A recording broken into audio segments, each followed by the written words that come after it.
Hi అండి, అందరికీ నమస్కారం. మరుగుమందు ఏ విధంగా తయారు చేస్తారు, ఈ మరుగుమందు వల్ల ఉపయోగాలేంటి, దాని గురించి తెలుసుకుందాము. ఈ మరుగుమందు ఎవరినైనా సరే వశపరుచుకునే శక్తి ఉంటుందండి. ఎంతటి మొండి వ్యక్తులైనా సరే, ఎలాంటి కఠిన హృదయం ఉన్నా సరే, ఈ మందు వల్ల వాళ్ళని మనం మార్చుకోవచ్చు. మన మీద ప్రేమ అనేది విపరీతంగా పెంచుకోవచ్చండి. మనను ద్వేషించే వ్యక్తులు కూడా ఈ మందు మనం పెట్టినా చాలండి, వాళ్ళు ఇంకా మనం వద్దంటే కూడా మన వెంటే రావాలి. మనం లేకుంటే ఒక్క నిమిషం కూడా ఉండలేరండి. ఇక్కడ కనబడితే పసారండి.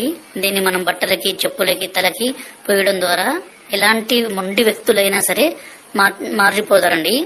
అలాగే దీని పక్కన పౌడర్ అండి. ఈ పౌడర్ ని మనం అన్నంలో గాని, కర్రీస్ లో గాని, స్వీట్ లో గాని, కూల్ డ్రింక్స్ లో గాని, జ్యూస్ లో గాని కలిపి ఇవ్వచ్చండి.